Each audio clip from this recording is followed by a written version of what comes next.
이번 시간에는 1번과 20번까지 해설 강의에 이어가지고 21번부터 40번까지 해설을 하도록 할게요. 자, 21번 문제 보시면은 페미니즘 범죄 이론, 즉 여성주의 범죄학에 대한 설명으로 가장 적절하지 않은 것은, 이렇게 해서 출제된 내용이죠. 자, 이 21번 문제 페미니즘 범죄 이론은 앞으로도 자주 변화시켜 가지고 출제될 그런 내용들이에요. 그래서 21번 문제, 이것은 다시 한번 확실하게 핵심적인 내용들을 체크하면서 정리해 둘 가치가 있는 문제죠. 자, 그래서 여성주의 범죄학 하게 되면 여성 범죄의 특성이나 여성이 범죄에 이르는 이 경로에 대해서 성불평등의 관점에서 파악하고 그 원인과 해결 방안을 제시하는 학문 영역이죠. 그래서 여성주의 범죄학은 성불평등과 여성 억압의 근절을 목표로 삼는 학문 분야예요. 그리고 일반적으로 이 페미니즘 범죄 이론, 이것은 비판 범죄학의 한 영역으로 보기도 하고, 체스니 린드 같은 그런 학자는 이 비판 범죄학하고 페미니즘 범죄 이론은 학문적인 특성에 있어서 많은 차이점이 있기 때문에 구분해야 할 영역이다, 이런 주장이 있기도 하죠.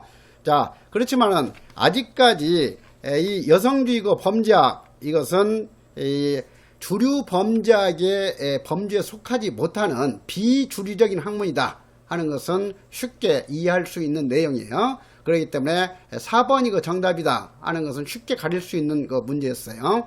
자, 그렇다면 이걸 바탕으로 해서 이제 좀 보충적으로 이해를 해야 할 것이 바로 이 네 가지 페미니즘 범죄 이론에 있어서 핵심적인 구별 기준이 무엇인가 하는 것을 파악하는 것이 가장 중요하죠. 그래서 자유주의적 페미니즘 하게 되면은 어떤 구조적인 문제로 인해서 성불평등이 나타나는 것이 아니라 바로 법적 제도적 기회 불평등 때문에 이런 문제점이 나타나고 있다. 따라서 여성에게 이제 이 평등하게 참여 기회를 보장한다면은 이런 문제점들은 제거될 수 있다고 보는 입장이죠. 그런데 이제 여기에 해당하는 그런 학자로서 우리가 공부했던 것이 바로 애들러와 사이먼이었어요. 그래서 애들러와 사이먼은 오히려 이제 평등 사회가 되면서 여성의 범죄율이 늘어나고 있고, 남성과 여성의 범죄 유형에 있어서도 큰 차이가 없어지고 있다 하는 주장을 하고 있죠. 그래서 이런 것에 대해서는 체스니 린드가 여러 가지 측면에서 비판을 가하고 있다고 이렇게 공부를 했던 기억이 나죠. 그 다음에 이제 두 번째 패러다임 하게 되면 가장 진보적인 그런 관점이라고 할 수 있는 것이 막시스트 페미니즘이죠.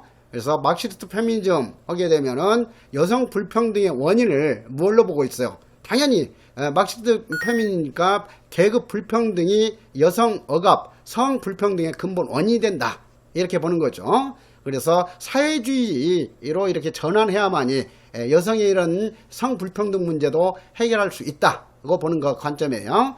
그리고 이제 이번에 사회주의적 페미니즘 하게 되면은 이제 이 막시스트적 페미니즘 부분을 부분적으로 도입을 해가지고 이제 이 계급 불평등 구조와 가부장제의 억압 구조, 이것이 모두 여성 불평등의 원인이 된다, 이렇게 보는 거죠. 그 다음에 3번에서 급진적 페미니즘 하게 되면은 이 체스니 린드가 대표적인 주장자다 하는 것도 아주 중요하죠. 그래서 이 급진적 페미니즘 하게 되면은 가부장제에 의한 여성 억압 구조가 원인이라고 보는 관점이에요. 그런데 우리 수험생들이 대체적으로 많이 잘못 이해하고 있는 것이, 여성은 임신과 출산을 위한 기간에는 자신과 아이 생존을 위해서 남성에게 의존할 수밖에 없기 때문에 이것이 남성으로 하여금 여성을 쉽게 지배하고 통제하도록 만들었다 하는 이 내용, 이것이 오로지 어떤 사회주의적 페미니즘에만 해당된다, 이렇게 잘못 인식하고 있는 경우가 많은 것 같아요. 이것은 가부장제가 형성되는 그런 계기를 설명하는 내용이기 때문에 가부장제와 관련된 사회주의적 페미니즘이나 급진적 페미니즘 모두에 해당하는 내용이에요. 그렇기 때문에 그런 이 여성의 임신과 출산 이것을 이제 어떤 사회주의 페미니즘이나 급진적 페미니즘 어느 한쪽으로만 해가지고 이것을 구분하려고 하면은 오히려 문제가 될 수가 있죠. 그래서 그런 점을 좀 주의하도록 하면서 21번은 앞으로도 자주 출제된 문제다 하는 것을 이해하면서 철저히 대비를 할 필요가 있어요. 22번 다음 사례에 해당하는 학자 쉽게 구분할 수 있는 내용이죠. 자, 그래서 자신의 그 저서 여성의 그 범죄성에서 여성의 범죄는 대개 그 사적인 영역에서 발생하면 잘 들키지 않는다. 은폐되는 경우가 많다. 은폐성 하면 바로 떠올릴 학자가 폴락이죠. 기사도 정신가설에 의해서 여성 범죄는 남성 범죄에 비해서 암수 비율이 높다. 그리고 이제 나처럼 여성 범죄 감춰져 있는 것이지 실제로는 남성 범죄와 비슷한 양을 가지고 있다. 그 이유는 이제 여성이 좀 교활하기 때문에 범죄를 잘 감추는 능력을 가지고 태어났다. 그래서 여성이 어떤 그 심리적인 어떤 특성을 가지고 여성 범죄의 그런 특징을 강조하고자 했던 이론이 폴락이죠. 그 다음에 그 일본에 있어서 프로이트 하게 되면은 바로 여성은 이제 남성에 비해서 열등하다는 그런 거 무의식을 지니고 있기 때문에 남성의 어떤 거 역할을 하고자 하는 그런 거 무의식적인 동기에 의해서 이 신경증적인 즉 컴플렉스가 되어서 그것이 계기가 되어 여성의 그 일탈이나 범죄가 발생되는 경우가 많다고 보는 것이 프로이트의 입장이었고, 그 다음에 논문으로서는 여성의 어떤 그 생물학적인 그 특징을 강조하면서 여성 상례적 범죄인은 남성 상례적 범죄인에 비해서 비율은 적지만은 이 여성 상례적 범죄인들은 남성과 같은 그런 거 특성을 지니고 있기 때문에 모성애도 부족하고 순종적인 그런 거 성향도 약하기 때문에 잔인한 범죄도 많이 범할 수 있다, 이렇게 본다고 그랬죠. 그래서 이 논문수와 관련해서는 남성성 가설, 폴락과 관련해서는 기사도 정신 가설, 그리고 애들러 하게 되면은 바로 새로운 유형의 그 여성 범죄자를 제시를 했죠. 뉴 피메일 오펜더가 대표적인 연구 저술로 기억을 해야 돼요. 그래서 특히 이 사이먼과 함께 이 사회 발전에 따른 여성의 그 지위 변화가 여성 범죄 증가와 남성 범죄와 유사성을 키우고 있다 해가지고 성평등 가설을 주장했고, 이것에 대해서 비판하는 그런 것이 뭐였어요? 주변화 가설이었죠. 그래서 이런 내용들 앞으로도 그 여성 범죄는 출제 빈도가 A급으로 준비를 해야 돼요. 자, 23번 문제는 총론에서도 내가 강조했듯이 우리 그 효율적으로 단기간에 합격하려면은 23번 같은 내용들은 과감하게 이렇게 버릴 수 있도록 해야 된다 했어요. 자, 그래서 이것은 앞으로 기출 예상 문제집에 있어서도 나는 버리고 이런 문제는 싫지도 않을 거예요. 여러분들도 그 점을 감안해서 깨끗이 이런 문제는 건너뛸 수 있는 그런 수험 준비 자세를 계속 유지해 나가도록 하세요. 24번 발달 범죄학의 주요 이론에 대한 설명으로 적절한 것은 모두 몇 개인가? 이 개수형 문제이죠. 자, 먼저 이해할 것이 바로 이 발달 범죄학 하게 되면은 생애 과정 이론이라고도 부르는 분야죠. 그리고 이 통합 이론과 발달 이론을 가장 먼저 이론화한 사람이 누구다? 기억에 나와 있는 숀베리죠. 그래서 숀베리의 상호작용 이론을 기억을 했고, 그 다음에 이제 니은 하게 되면은 이 패터슨은 비행 청소년을 생애 지속형과 청소년기 한정형으로 구분했다. 이것은 뭐 20번 이상 공부했던 내용이죠. 계속 패터슨하고 헷갈려서는 안 되는 것이 디귿의 모핏이다 했어요.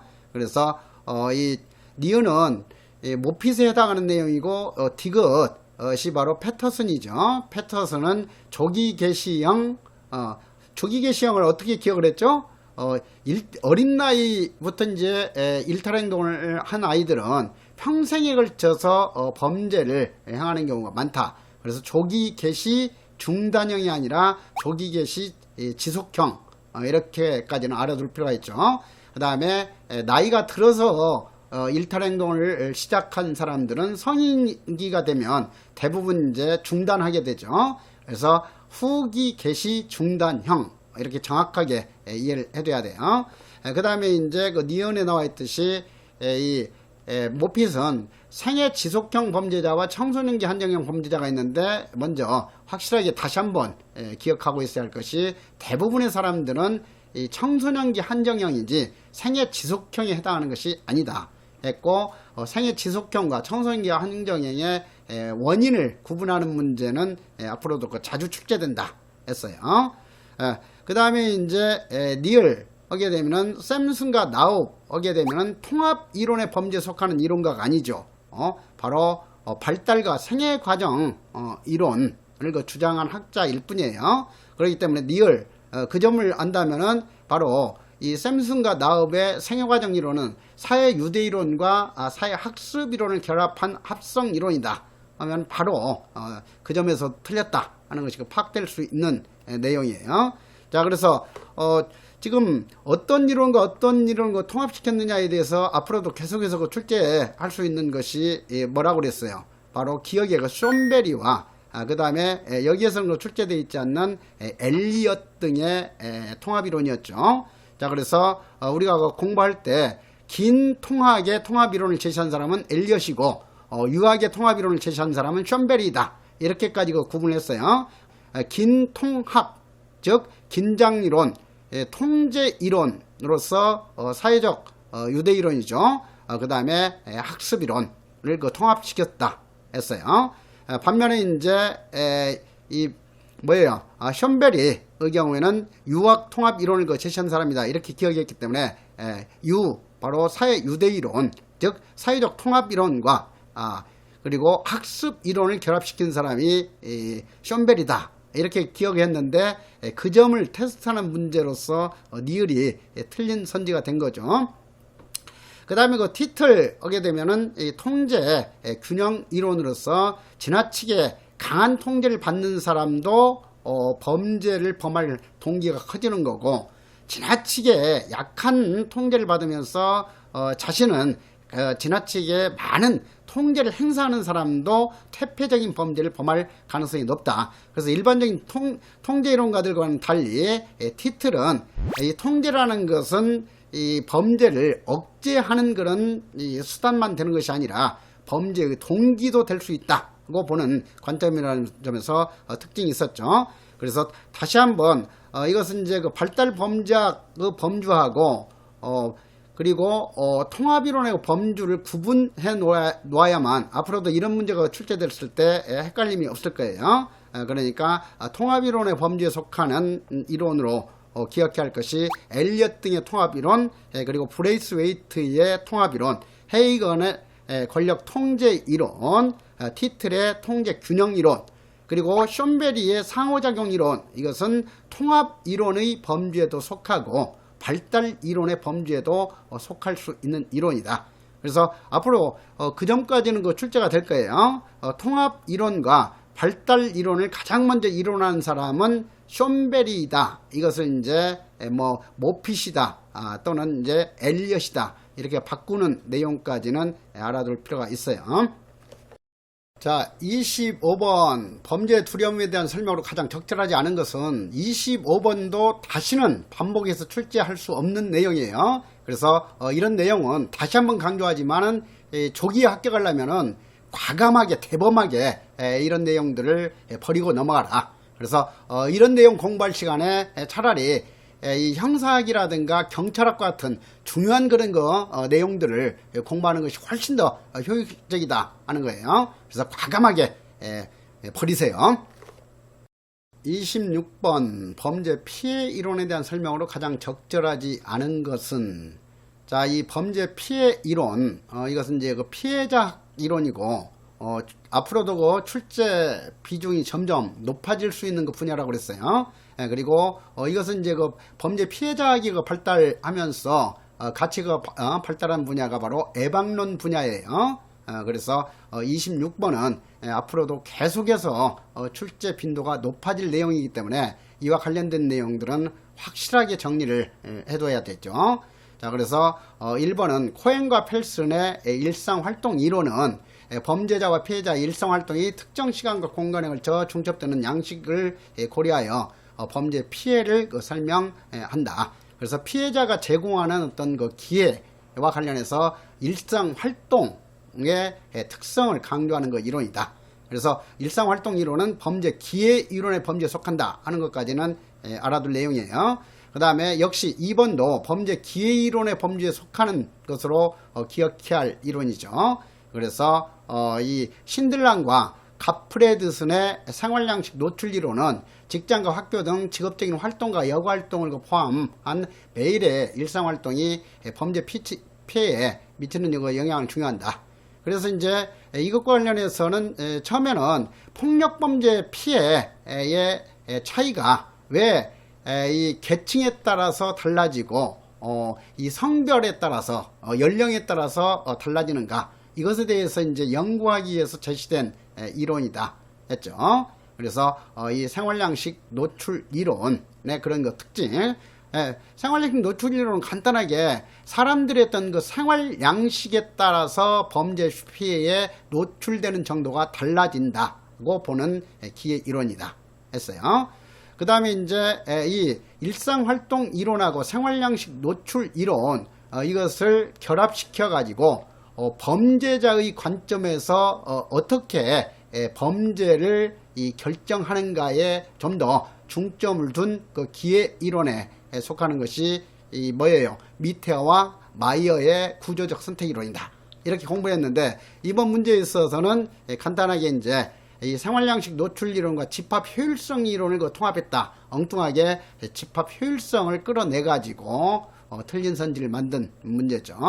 자, 그래서 다시 한번 이런 범죄 기회 이론의 범죄에 속하는 세 가지 이론, 이것은 확실하게 정리를 하고 넘어가야 된다.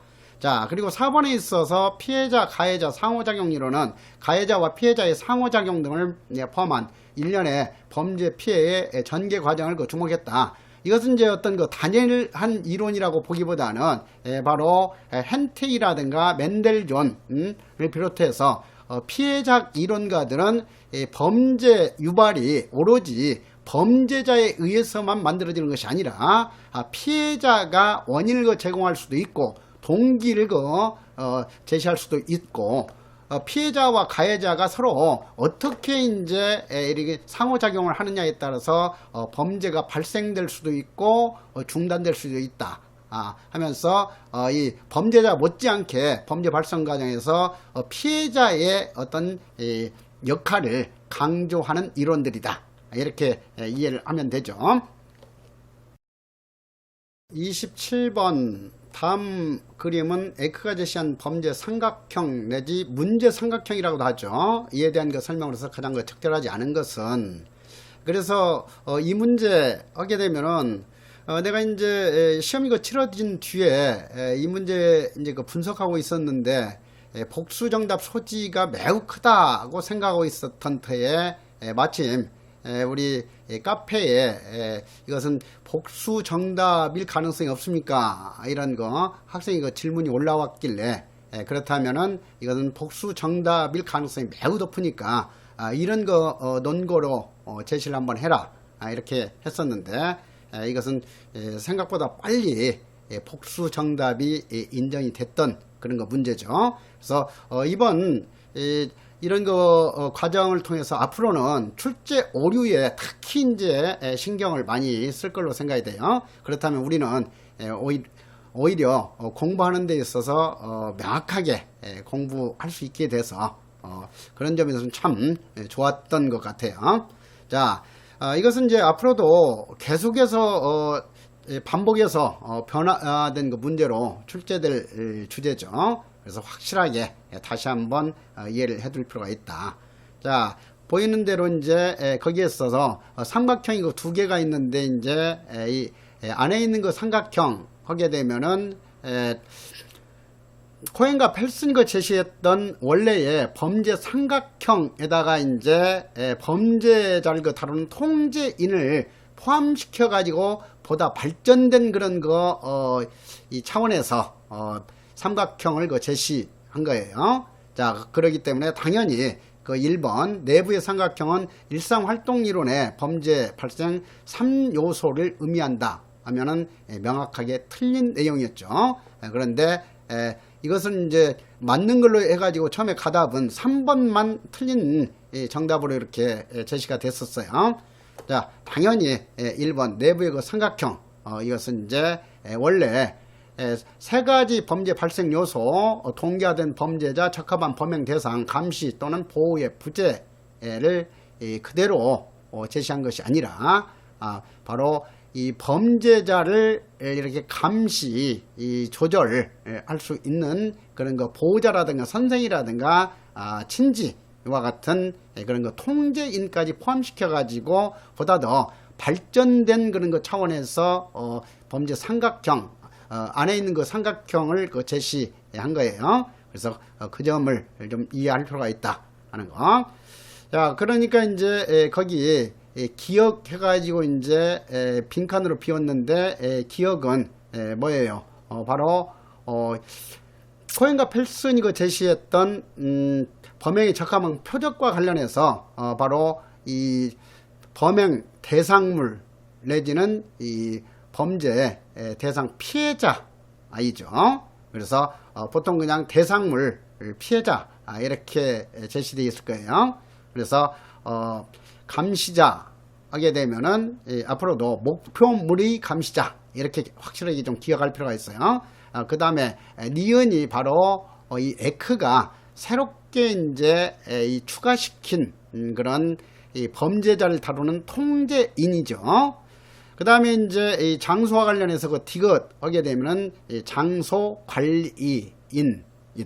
그래서 이걸 바탕으로 해서 여러 가지 이제 변형된 문제가 만들어질 수 있으니까 이런 것들은 확실하게 이해를 좀 해놓도록 해야 돼요.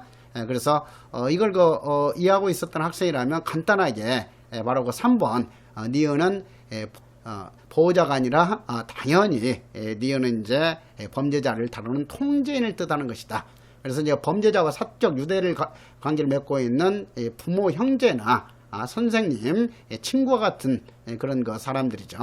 그래서 쉽게 말해서 이제 이 범죄를 범할 가능성이 있는 그런 아이를 데리고 있는 부모라면 어떤 야간 시간대라든가 이런 때 외출을 하지 못하도록 이렇게 제지를 시키고 그 다음에 불량한 친구들하고 어울리지 못하도록 이렇게 지도를 하고 이런 것들이 바로 당연히 범죄 피해를 줄이는데 기여할 수 있죠. 그래서 밖의 삼각형 이것은 이제 바로 범죄자를 다루는 통제인이나 그리고 목표물 감시인 장소 관리인이 제대로 이렇게 역할을 한다면 범죄를 크게 줄일 수 있다 하는 거예요. 그래서 범죄가 발생되려면은 바로 범죄자를 다루는 통제인이 제대로 잠재적 범죄자를 통제 조절하지 못하는 상황이 발생됐고, 그래서 그러한 아이가 이제 외출을 해가지고 마침 이제 자기가 욕심나는 적절한 범행 대상물이나 피해자에게 이제 그런 범행을 감행하려고 하는데 그 목표물의 감시인조차 없는 그런 상황에서 그런 장소에서 이제 장소 관리인이 없는 상황이 되면은 거기에서 이제 범죄 발생의 3요소가 이제 결합이 되는 거죠. 동기화된 범죄자와 그리고 적절한 이 범행 대상물 내지는 피해자가 그 시간에 같이 이제 만나게 되는 것이고, 그리고 이제 감시의 부재 상황인 그 장소에서 범죄가 발생이 된다. 이렇게 이해할 수 있는 거예요. 자, 그래서 이것은 앞으로도 확실하게 이해를 해둬야만이 응용된 문제를 쉽게 풀 수 있게 될 거예요. 28번 1세대 환경 설계를 통한 범죄 예방, 즉 셉테드 전략과 가장 거리가 먼 것 했는데, 이 문제는 아주 반가운 문제죠. 지금 그 셉테드에 대해서는 너무나 우리가 익숙하게 다루었던 내용들이기 때문에 아주 반가운 문제인데, 근데 이 문제는 이제 상당히 수준 높게 이제 좀 발전시킨 그런 거 문제죠. 자, 그래서 먼저 우리가 이해할 것이 바로 이 셉테드 환경 설계를 통한 범죄 예방이라는 용어는 1971년부터 재퍼리가 사용하기 시작을 했다. 그래서 그 발달 역사에 있어서 1세대 환경 설계 전략 하게 되면은 물리적인 환경 개선을 통해서 범죄 예방을 추구하는 전략들이죠. 그렇기 때문에 우리가 익숙하게 공부했던 그런 셉테드 기본 원리와 관련해서 자연스러운 접근 통제, 자연스러운 감시, 그리고 이 건전한 유지와 세심한 관리, 영역성 강화, 이런 것들이 바로 1세대 전략에 해당이 되는 거고, 그 다음에 이제 2세대 하게 되는 물리적 환경 개선뿐만 아니라 이제 지역 주민들의 활발한 참여를 통해서 효율적으로 범죄 예방을 도모하는 것이죠. 그렇기 때문에 기본 원리와 관련해서는 주민 활동의 활성화 제고가 여기에 해당이 되고, 따라서 2세대에 해당하는 것은 이 문제에 있어서 그 주민들의 활동을 이제 활발하게 범죄 예방 쪽으로 유도하는 것이기 때문에 4번 시민 방범 순찰이죠. 자, 그래서 그 점. 그 다음에 이제 이 3세대 셉테드 전략이 다음 시험에서 출제가 되겠죠. 그래서 3세대 환경 설계 예방, 이것은 이제 그 지역 장소나 지역 주민들, 즉 사람과 거기에다가 이제 기술 및 네트워크까지 이제 결합을 시켜가지고 가장 효율적으로 범죄 예방을 도모하는 전략을 말하는 것이다. 그래서 첨단 기술과 이제 사람, 장소, 물리적 환경까지 결합시킨 가장 완성된 범죄 예방 전략이 3세대 전략이다 하는 것까지는 확실하게 알아둘 필요가 있죠. 그래서 이 문제에 있어서 1번과 3번, 이것은 자연스러운 접근 통제에 해당하는 그런 기법이죠. 그 다음에 2번 하게 되면 벽화 그리기니까 건전한 유지와 세심한 관리에 해당이 된다 하는 것을 파악하면 되겠어요. 29번 범죄 대책과 예방에 관한 내용으로 가장 적절하지 않은 것은, 이것은 평이한 내용이죠. 자, 1번 환경 설계를 통한 범죄 예방이라는 용어를 최초로 사용했던 재퍼리는 범죄 예방이란 범죄 발생 이전의 활동이며 범죄 행동에 대한 직접적인 통제이며 개인의 행동에 초점을 맞추는 것이 아니라 개인이 속한 환경과 그 환경 내에 인간관계에 초점을 맞춰야 하며 인간의 행동을 연구하는 다양한 학문 배경으로 하는 것이다. 해서 이 범죄 예방에 대한 개념 정의를 1번하고 4번 선지로 출제를 했죠. 그런데 이 4번 선지는 현재 출간되어 있는 대학 교과서 범죄학에서는 소개되어 있지 않는 내용이고, 지금 내가 제출했던 경찰을 위한 범죄학 403쪽에 보면은 소개된 내용인데, 이게 지금 선지로 출제가 됐네요. 그래서 거기 403쪽 보면은 실제로 범죄 발생률을 줄이고 범죄에 대한 일반적인 두려움을 가볍게 해주는 사전 활동이다, 이렇게 해서 명확하게 사전 활동을 강조하는 내용으로 소개를 했었는데, 이 선지에서는 그 취지가 좀 흐려졌어요. 내분 범죄 예방의 개념을 실제의 범죄 발생 및 시민의 범죄에 대하여 가지는 두려움을 제거하는 활동이라고 하였다. 그래서 사전 예방 활동이라고 하였다, 이렇게 해야만이 랩이 제시했던 범죄 예방 개념과 취지를 같이 하는 거예요. 자, 그래서 이것과 관련해서는 왜 랩이 이런 정의를 했느냐 하는 것을 좀 이해할 필요가 있죠. 그래서 범죄를 줄이기 위한 대책으로는 크게 뭐예요? 사전 예방 대책 및 이 특별 예방 정책과 일반 예방 대책이 있다, 이렇게 구분해서 이해를 했죠. 그리고 이러한 범죄 예방 대책 중에서 사전 예방 대책이 가장 바람직하다. 범죄가 발생한 이후에 이제 일반 예방 대책이나 특별 예방 대책보다는 오늘날에 있어서는 바로 사전 예방 대책이 가장 강조되는 추세다. 그래서 이와 관련해서 이제 예방론 분야가 좀 더 심도 있고 높게 비중을 많이 해가지고 지금 출제되는 거 경향 아니죠. 그래서 다음 그 시험에 있어서는 바로 범죄 예방대책 중 사전 예방대책이 가장 바람직하다. 이것을 바꿔서 변형시키는 문제가 출제될 수 있으니까 그 점을 좀 주의할 필요가 있어요. 자, 그리고 2번에 있어서 브랭티엠과 파우스트는 범죄 예방 1차, 2차, 3차적 예방으로 나눴는데 1, 2, 3, 4차적 예방으로 나눴다. 이렇게 바꾸는 문제 주의할 것이고, 그 다음에 그 3번 재퍼리는 범죄 예방 모델로서 범죄 억제 모델, 가장 고전주의적인 억제 모델이죠. 그래서 이제 형벌을 통한 범죄 억제 모델, 범죄 통제 이론이라도 부른다고 그랬어요. 그래서 형벌을 신속하고 엄중하고 확실하게 부과할수록 범죄 방지가 효과적이다 하는 거죠. 그 다음에 이제 이 사회복귀 모델은 바로 실증주의에 바탕을 둔 특별 예방에 의한 범죄 예방을 강조하는 것이죠. 그 다음에 환경공학적 범죄 통제 모델, 이것이 바로 사전 예방 대책에 해당하기 때문에 재퍼리도 이 세 가지 범죄 예방 모델 유형 중에서 가장 중시했던 것이다 하는 것을 기억을 했어요.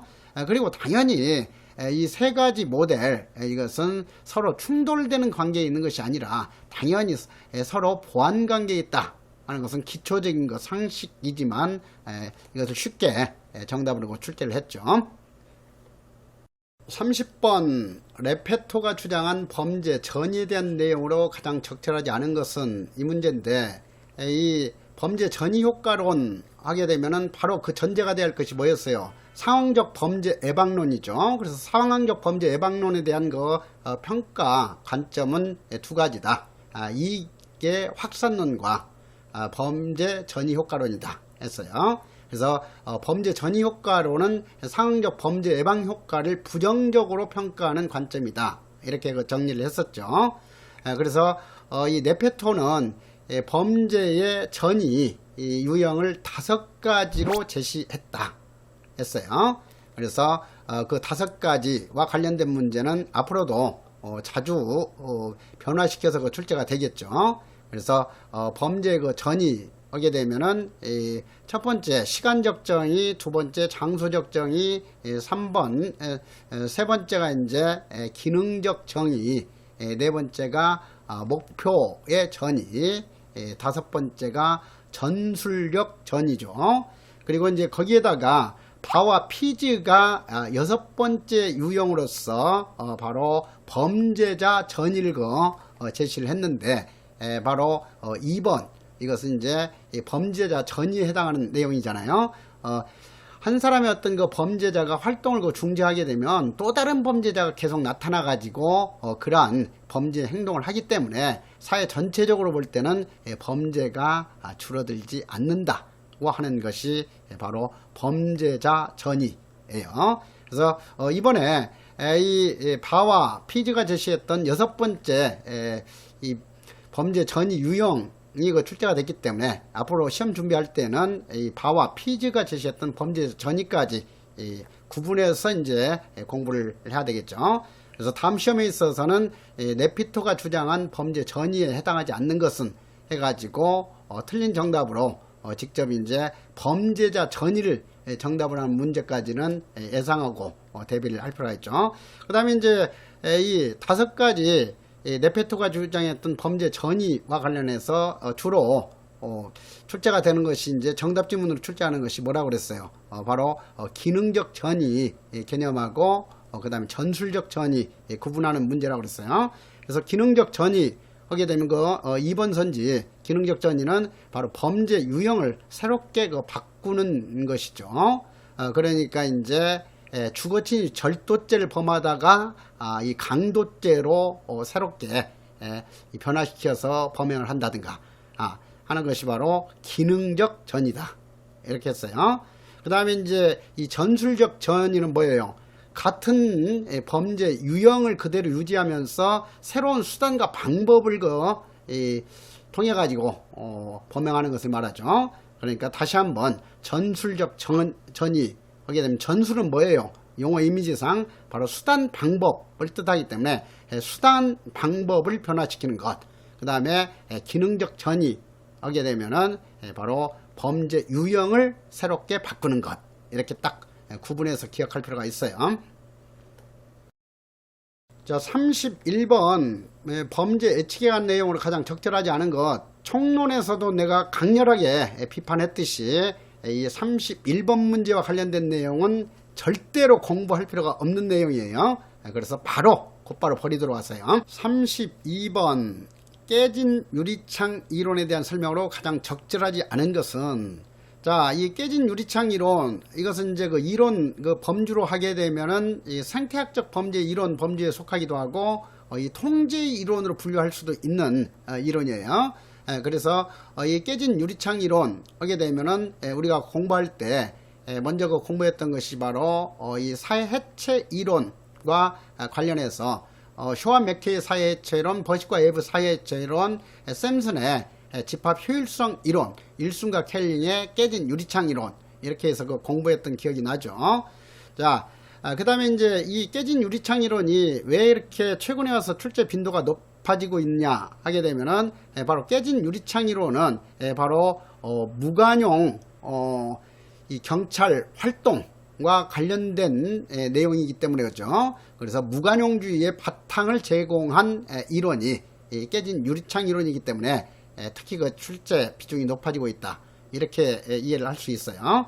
그래서 이 깨진 유리창 이론의 그 발달 역사와 관련해서 우리가 공부했던 것이 바로 짐바로드의 깨진 창을 그 지닌 자동차 실험이었죠. 그리고 이것을 이제 현실화시키는데 기여했던 그런 그 인물로서 바로 뉴욕 시장이었던 줄리아니 시장을 제시를 했었고, 줄리아니 시장이 이제 그때 당시 이제 보스턴 운송 그 경찰 책임자였던 브레턴을 발굴을 해가지고 뉴욕시 경찰국장으로 이렇게 임명하면서 바로 이 무관용 원칙이 현실화되기 시작했다. 이렇게 이해를 했어요.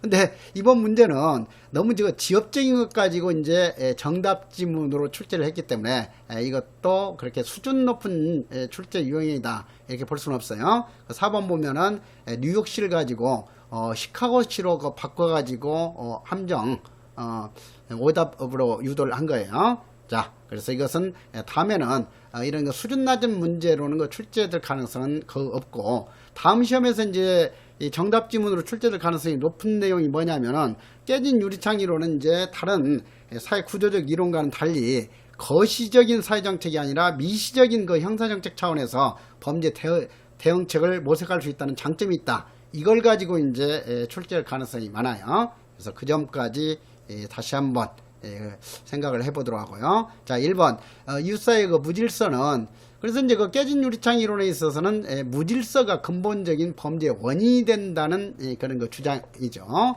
그래서 이웃사회의 그 무질서 하게 되면은 사회적 무질서하고 물리적 무질서 개념 구분했어요. 그래서 이런 그 무질서는 비공식적인 사회 통제 참여 활동을 감소시켜 이로 인해서 지역사회가 점점 더 무질서해지는 악순환에 빠져서 뭐 여유 있는 사람은 그런 거 지역에 머물지 않고 이제 다른 지역으로 이주해 가고, 그리고 한번 집 안에 들어가면은 밖에 나오기를 꺼려하고 하기 때문에 이런 지역사회 붕괴로 이어지게 되고, 이것이 또다시 무질서를 더욱더 확산시키는 이런 악순환이 야기가 된다 했죠. 자, 2번 기존의 범죄 대책이 범죄자 개인에 집중하는 개인주의적 관점, 그러니까 실종주의 주류 범죄학 이론들은 주로 이러한 그 관점에 가깝죠. 그래서 이러한 것에 대해서 이제 공동체적인 관점으로 전환을 주장하고 범죄 예방 활동의 중요성을 강조했다 하는 거.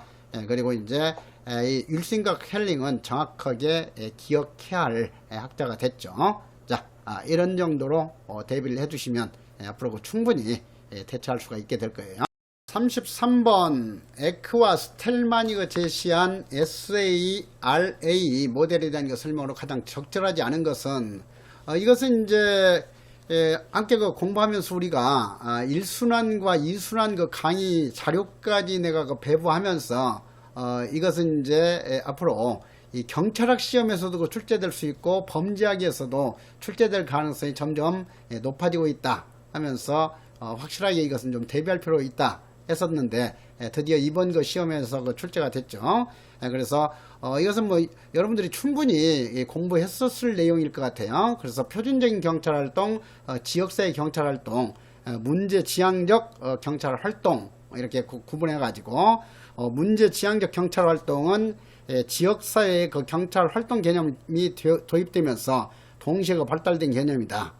이에 따라서 문제 지향 경찰활동은 지역사회 경찰활동 프로그램의 한 요소로 간주되는 문제 해결 경찰활동과 같은 개념이라고 주장하는 견해도 있다 하면서 이 에크와 스텔만이 그 지역사회 경찰의 지역사회 문제 해결 방안으로 SARA 모형을 제시하였다. 이렇게 해서 공부했던 내용이잖아요. 그래서 이 모델 하게 되면 조사 단계, 분석 단계, 대응 단계, 평가 단계 과정, 이것이 바로 SARA 단계다. 이렇게 공부했던 내용. 자, 1번 보시면은 탐석 단계는 지역사회 문제, 쟁점, 관심사 등을 인식하고 범죄하는 단계이다. 그 다음에 두 번째 단계가 분석 단계인데 이걸 정답으로 했는데 어떻게 보면은 아주 간단하게 이제 모순을 발견할 수 있는 내용이기도 했어요. 그래서 이 경찰 내부의 조직을 통해서 문제의 범위와 성격에 따라서 문제에 대한 원인을 파악하기 위해서 데이터를 수집하고 분석하는 단계다. 자, 데이터를 수집하고 분석하는 것은 맞는데 뭐예요? 지금 표준적인 경찰 활동 같으면은 경찰 내부의 어떤 조직을 통해서 정보를 입수하는 데 중점을 두는 거죠. 그렇지만은 지역사회 경찰 활동이나 문제 지향 경찰 활동, 이것은 이제 지역에서 데이터를 수집하고 분석하는 것에 보다 중점을 준다 하는 것은 기본적으로 파악할 수 있는 내용이지만, 이런 것들이 이제 평상시에 이렇게 논리적으로 분석하는 그런 훈련이 되어 있지 않으면은 의외로 어려운 문제도 될 수가 있죠. 그래서 앞으로 우리가 시험 준비할 때는 특히 범죄학도 단순히 암기하려고만 해서는 안 되고 철저하게 이해 중심으로 기본기를 갖춘 뒤에 응용적인 많은 문제를 좀 다룰 필요가 있다 하는 것을 시사해주는 문제였던 것 같아요. 34. 세이퍼가 제시한 피해자 유형 분류. 자, 이 문제 하게 되면은 내가 강의할 때 계속 강조했던 것이 범죄자 유형 분류. 이것은 출제 빈도가 매우 낮다. 그렇지만은 최근에 피해자 유형 분류는 출제 가능성이 매우 높다 했었죠. 자, 그래가지고 이제 피해자가 유형 분류 하게 되면은 기본적으로 공부했던 것이 바로 헨티의 취약성을 기준으로 하는 유형 분류와 그 다음에 멘델존의 피해자의 유책성 내지 비난 정도를 기준으로 한 유형 분류, 그리고 피해자의 도발 유무를 기준으로 분류하는 네크레스의 유형 분류, 그 다음에 잠재적 피해자성과 일반적 피해자성으로 유형 분류한 엘렌베르거, 그리고 이제 이번 세이퍼의 유형 분류, 이것은 일반적인 다른 범죄학 교과서에서는 소개하고 있지 않고 허경미 교수님 교과서하고 내가 저술했던 이번 우리 기본교재로 삼았던 경찰을 위한 범죄학 414쪽에서 415쪽에서 소개한 내용이에요. 자, 그래서 이제 이것은 기본 강의에서 이제 세이퍼도 출제될 가능성이 있다 해가지고 여기까지 대비한 사람 같으면은 좀 쉽게 풀 수 있는 문제였지만, 아마 대다수 이렇게 수험생들이 상당히 생소하게 어렵게 푼 문제였던 것 같아요. 그래서 이 문제도 오답률이 매우 높은 문제였어요. 자, 그래서 앞으로 공부할 때는 이제 이 세이퍼의 유형 분류까지 포함시켜서 준비를 해야 돼요. 이제는 이것이 이제 한번 출제가 됐고, 또 우리나라의 대학 범죄학 교과서에서도 소개된 내용이고 하기 때문에 앞으로는 세이퍼의 유형 분류, 구체적으로 기여 없는 피해자, 생물학적으로 연약한 피해자, 사회적으로 연약한 피해자, 정치적 피해자, 범행 촉진 피해자, 유발적 피해자, 자기 피해자와 피해자, 이런 유형까지도 출제될 수 있는 범위가 됐어요. 그래서 이런 부분들은 앞으로도 내가 심화학습과 보충 교재를 통해서도 확실하게 포함시켜서 정리하도록 할게요. 그래서 이것은 앞으로도 충분히 이제 출제될 수 있는 주제가 됐기 때문에 이제부터는 여기에 대해서까지는 준비를 해야 된다 하는 거예요. 35번 응보적 사법과 회복적 사법에 대한 설명으로 가장 적절하지 않은 것은, 이것도 아주 정형화된 출제 주제죠. 그래서 앞으로도 회복적 사법에 관한 문제는 거의 매년 출제된다, 이렇게 대비를 해가지고 앞으로 어떻게 이제 그 변화 발전시켜 가지고 출제될 것인지에 대해서까지 좀 대비할 필요가 있죠. 자, 1번 보시면은 응보적 사법은 응보 억제 무력화를 위한 유죄 확정과 처벌을 목표로 하는 반면, 회복적 사법은 가해자의 재통합을 통한 지역사회의 법적 평화 회복을 목표로 삼는다. 2번 회복적 사법은 범죄의 본질을 특정인 또는 지역사회에 대한 침해 행위로 본다. 즉 사람과 사람 사이의 관계 침해를 범죄의 본질로 본다. 그렇다면은 응보적 사법의 범죄의 본질은 국가 법규에 대한 그 침해로 본다. 이렇게 대비시켜서 이해했죠. 그 다음에 3번에 있어서 이 피해자는 사법 절차의 직접적인 참여자, 범죄 해결 과정의 중심 인물로 보는 것이 바로 전형적으로 회복적 사법의 특징이죠. 응보적 사법에 있어서 당사자는 국가와 가해자만 당사자로 본다 하는 것. 그리고 4번에 있어서 회복적 사법의 가해자는 책임을 수용하고 배상과 교화의 대상으로 인식한다 하는 것. 그래서 앞으로는 이 균형적 회복적 사법으로까지 출제가 확대가 될 거기 때문에 거기까지는 대비를 해야 되겠죠. 36번 소년보호 이념 내지 보호 원칙에 관련된 문제는 앞으로도 계속 출제될 주제예요. 그래서 1번 인격주의하고 개별주의를 뒤바꾼 문제죠. 간단하게 인격주의라는 것은 범죄자의 책임을 중심으로 해서 사법 절차를 진행해서는 안 되고, 바로 이 비행소년의 개개인의 인격적인 어떤 특징을 파악하기 위해서 그 비행소년의 고유한 환경과 그 개별적인 생물학적 심리학적 특징 파악에 중점을 둬야 된다 하는 것이 인격주의였죠. 그 다음에 교육주의, 이것은 응보주의나 처벌주의가 돼서는 안 되고 바로 교육하는데 보호하는데 중점을 둬야 된다. 그래서 비슷한 보호원칙으로서 이 보호주의와 비슷한 맥락에서 이해를 해야 되죠. 그 다음에 예방주의 하게 되면 우범소년과 연관해서 이해를 해라.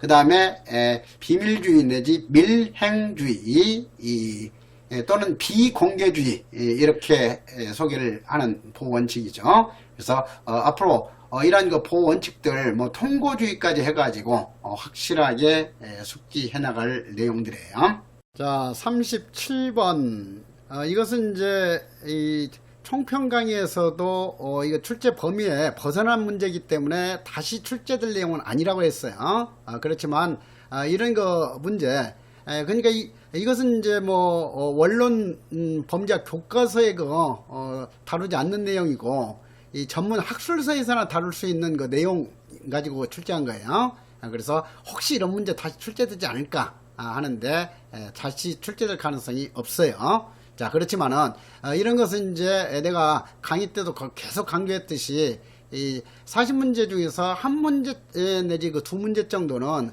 만점 방지용 문제로 이제 출제가 될 수 있다. 자, 이런 문제를 출제됐을 때 이제 차분하게 그런 문제를 풀게 되면은 그 지문 선지 내용에 논리적인 모순을 나타나도록 한다든가 해서 의외로 정답은 쉽게 가려질 것이다 하면서 그런 문제 푸는 자세와 요령을 좀 평상시에 훈련할 필요가 있다 했어요. 그래서 이 문제도 그런 차원에서는 한 번 정도는 익혀둘 내용이죠. 자, 1번 취약물품이란 범죄자의 주의를 끌고 절도의 대상이 되기 쉬운 물건이다. 그러니까 일상활동 이론에 있어서 이 코엔과 펠슨이 동기화된 그 범죄자 적절한 그 범행 대상 했을 때 이 적절한 범행 대상 매력적인 그런 그 표적에 해당하는 정의죠. 자, 2번 클라크는 취약물품 클라크하게 되면은 바로 코엔과 펠슨의 일상 활동 이론을 상황적 범죄 예방 이론으로 발달시킨 학자죠. 그래서 합리적 선택 이론과 관련된 학자이고 상황적 범죄 예방론과 관련해서는 매우 중요하게 다뤘던 학자예요. 자, 그래서 클라크는 그 중요한 학자니까 그런 점에서 다시 한번 상기하도록 하고, 그래서 당연히 코엔과 펠슨보다도 발달된 그런 그 개념을 제시했다라고 할 수 있죠. 그래서 CRAVED 개념을 제시하였다. 그 다음에 차분하게 3번 보시면은 당연히 취약 물품으로서 휴대품이 대형 미술품보다는 보다 더 휴대하기 용이한 크기와 무게를 지녔기 때문에 절도 범죄자가 매력적인 대상물로 삼을 수 있다 하는 것은 쉽게 가려질 수 있는 내용이기도 하죠. 자, 그 다음에 4번도 제품 디자인이나 목표물 그 강화 전략은 취약물품 절도를 예방할 수 있다. 전혀 틀린 데를 찾을 수 없는 완벽한 논리죠. 그래서 이런 것 같은 경우는 그런 그 연습용 정도로만 봐둘 내용이지 지식으로 다시 공부할 만한 주제는 아니다 하는 거예요. 자, 다음 문제로 넘어가죠. 38번 볼까요?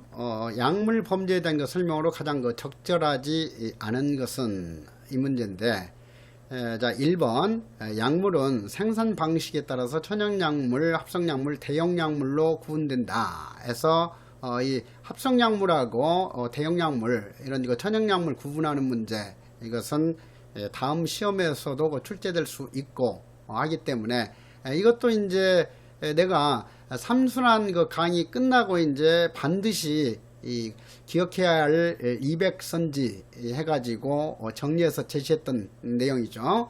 자, 내가 그렇게 삼순환에서 이것을 이제 반드시 기억해야 할 그런 그 내용으로 제시했던 것은 다른 거 범죄학 교과서에서는 없는 내용이지만 이번에 이제 그 가장 최근에 출간됐던 임창호 나강영 교수님 책에 이 해외 3대 마약류 생산지역 해가지고 황금의 삼각지대, 황금의 초승달지대, 코카인 삼각지대 해가지고 소개를 했기 때문에 과거에 이제 뭐 경비 지도사 시험 문제나 출제될 만한 그런 내용이다 해서 1, 2순환에서 내가 다루지 않다가 이제 교과서에 소개됐기 때문에 이 정도는 알아줘야 된다 해서 제시했던 내용이요. 그런데 이번 그 문제를 한번 보자고요.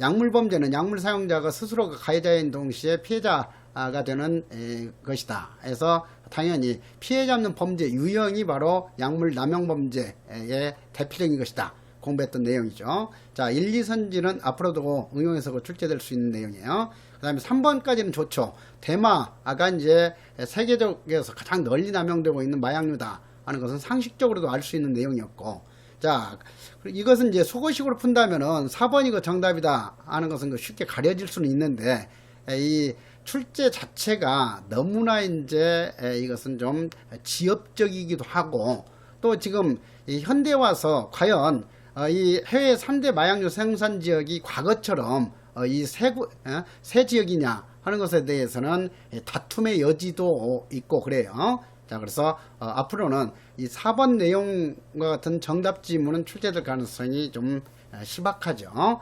자, 한번 이번 문제 같은 경우는 마약류 주생산지 중에서 황금의 삼각지대, 황금의 삼각지대 하면 태국, 미얀마, 라오스 등지죠. 그리고 황금의 초스달 지역, 이란, 파키스탄, 아프가니스탄 이 지역인데, 여기에서 이제 양귀비가 가장 많이 재배되었었죠, 과거에.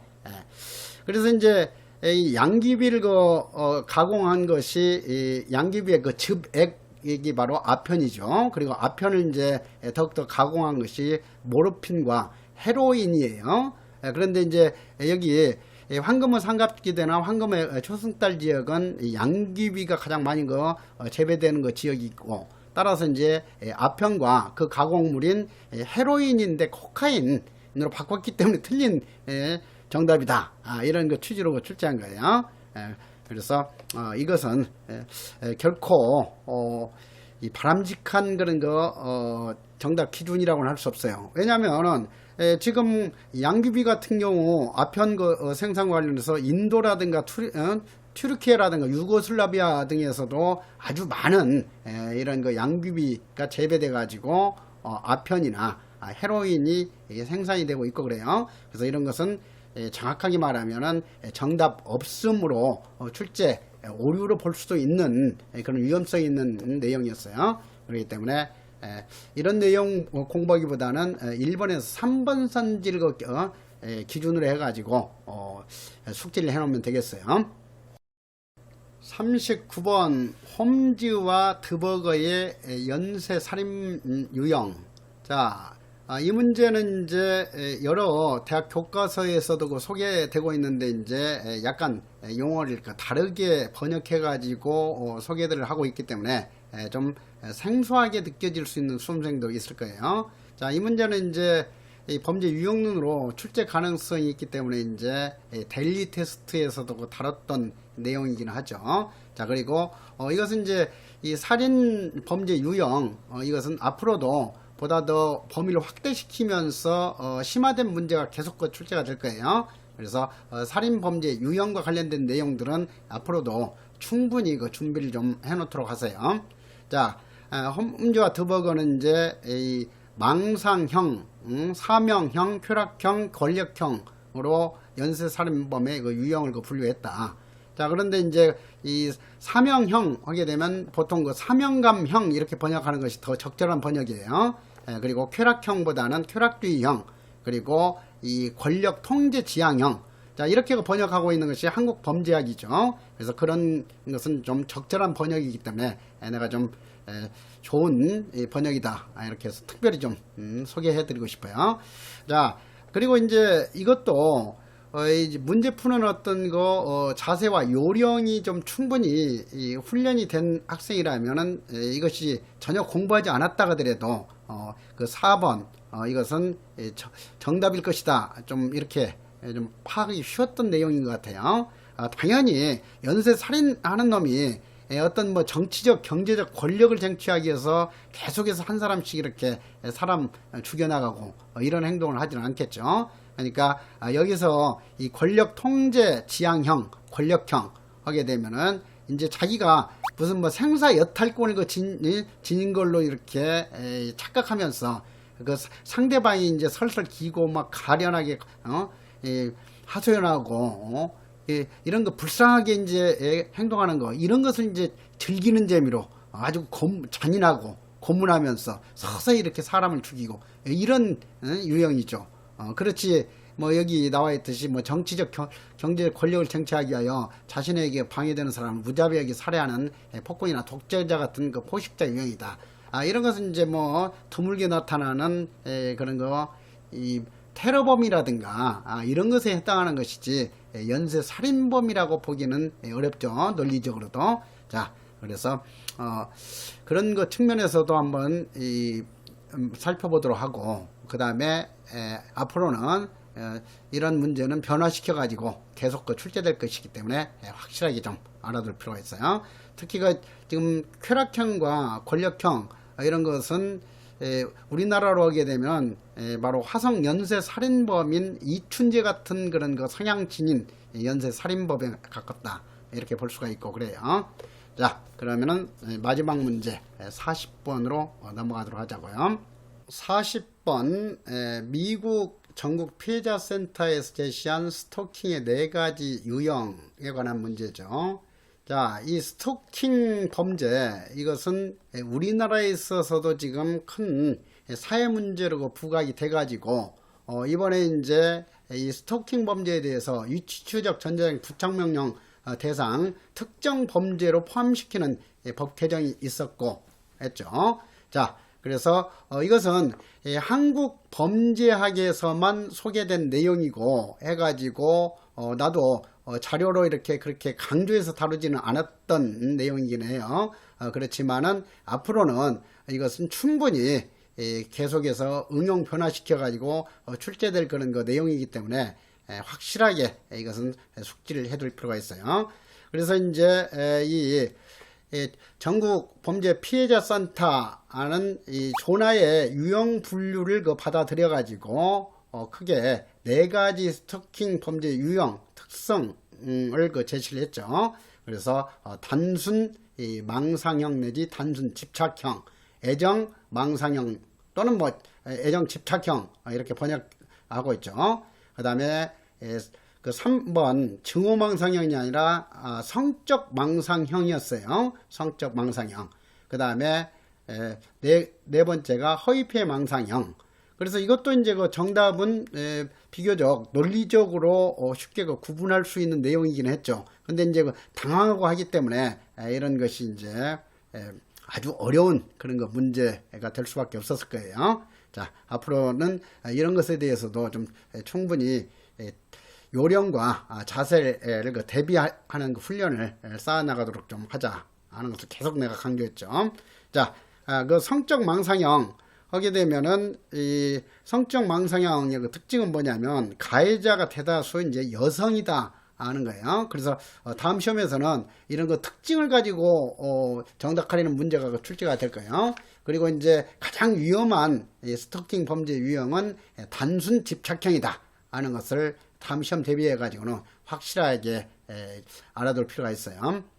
자, 이렇게 해서 이제 이번 73기 범죄학 해설 강의를 이제 했는데 이번 시험이 있어 가지고 앞으로 이제 우리가 시험 준비하는 방향 이런 것도 다시 한번 정확하게 좀 정립할 수 있는 계기가 돼야 할 것 같아요. 다행히 이번에 이제 총평 강의를 통해서 내가 이것도 경찰 시험의 문제점 근본적으로 지적하면서 앞으로 이제 이 문제 은행식 출제 방식으로 바뀌어야 된다 하는데 참 묘하게도 내가 이거 총평 강의를 한 다음 날 앞으로 경찰 시험도 이제 문제은행 출제 방식으로 바뀐다 하는 보도가 나왔죠. 그래서 내년 시험에서는 당장 문제은행 출제 방식으로 바뀌지는 않아요. 유예기간이 필요하니까. 그렇지만은 이미 이제 문제의 심각성을 파악해가지고 그렇게 문제은행 출제 방식으로까지 제도 개선하기로 했기 때문에 내년 출제할 때는 이제 충분히 지금 주관기관인 경찰 대학 측에서도 이제 범죄학 교과서 내에서 출제해달라 이런 지침이 제시될 거라고 나는 생각이 돼요. 그래서 이제는 금년처럼 이렇게 혼란스럽게 앞으로도 출제될 거지 않을까 이런 두려움이라든가 이런 것 때문에 지나치게 이제 전문 학술사라든가 논문이라든가 그리고 이제 다른 지금 미국 범죄학 교과서나 이런 이 전공서적 번역서가 이제 약 10종 정도 나왔는데 구태여 그런 것까지 우리가 넓힐 필요는 없을 것 같아요. 그리고 그런 것들 중에서 내년 시험에도 출제될 가능성이 어느 정도 높다는 내용이 있으면 내가 그런 것들은 충분히 파악을 해가지고 앞으로 모의고사 문제나 동형 모의고사에서 충분히 다뤄드리도록 할게요. 그러니까 왜 내가 이런 얘기를 하냐면 지금 이제 이번에 이렇게 여러 가지 범위에서 벗어난 그런 일탈적인 문제가 출제가 되니까 좀 이제 세심한 그런 수험생들 같으면은 이제 그런 것들이 또다시 출제될까 봐서 오히려 전공 학술서라든가 논문이라든가 이런 것까지 이렇게 공부 범위를 넓히려고 하는 경향이 있을 수 있어요. 그렇게 하게 되면은 속된 말로 내년 시험 망하는 거야. 그러니까 절대 그렇게 공부하려고 하지 말라 하는 거예요. 그러니까 확실하게 대범하게 전형적으로 출제될 수 있는 내용 그리고 나하고 함께 앞으로도 공부한다면 내가 이제 그런 것은 충분히 파악해 가지고 제시해 줄 테니까 딱 집중해서 준비해 나가도록 하자 하는 거예요. 자, 내년에는 올해 시험을 교훈 삼아 가지고 반드시 이 범죄학 40문제 중에서 38문제 이상 득점할 수 있도록 이렇게 확실하게 대비를 해 나가도록 하자고요. 수고 많았어요.